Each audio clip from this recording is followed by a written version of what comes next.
Қайырлы күн баршаңызға. Сіздермен бірге Индира. Бүгін сіздерге өте дәмді және де пайдалы салаттың рецептін ұсынатын боламын. Ол үшін біз осылай алмамызды ашып, тазалап, майдалап турап аламыз. Мен бұл жерде майда болғандықтан 3 алма қостым. Негізінде үлкендеу 2 алма пайдалансаңыздар жетеді. Егер көп порция жасаймын десеңіздер, көбейтіп істесеңіздер де болады әрине. Мен бұл жерде кіші порция жасадым. Балдарға өте қатты ұнады. Сол себепті сіздерде үй жағдайында балдарға дайындап берсеңіздер болады. Құрамына да көп зат кетпейді.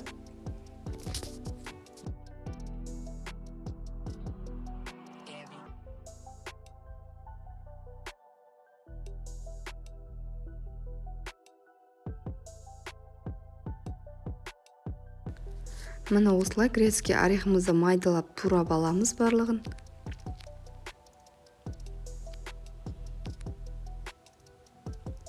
Арнама тіркелмеген болсаңыз, міндетті түрде тіркеліп, лайк басып, комментарий қалдыруды ұмытпаңыздар.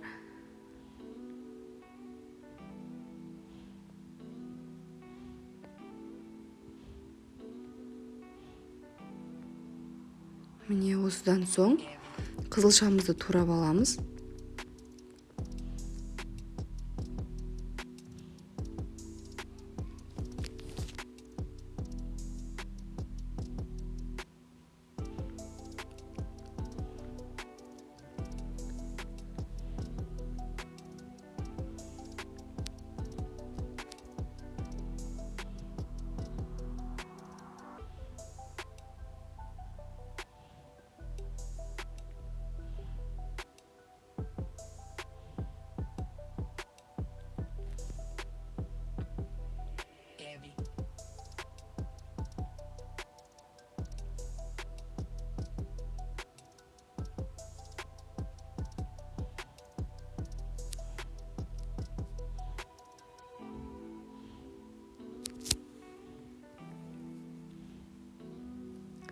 Міне осымен салатымыз дайын. Енді йогуртымызды араластырамыз. Әрине бұл жерде енді өзі барлығы тәтті заттан болғаннан кейін бұл салат міндетті түрде тәтті шығады. Сіздер де жасап көріңіздер, балапандарыңызға да жасап берсеңіздер болады. Және де қонақ күтетін кезде жасасаңыздар да болады. Өте дәмді шықты. Мен балапандарыма ұнады.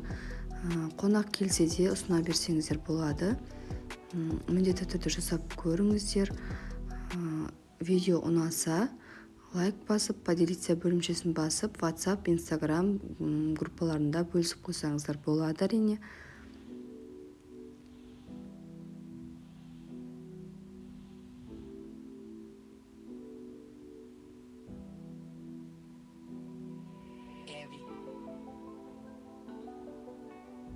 Осымен салатымыз дайын. Бетіне әлеуге аздап грек жаңғағын септім.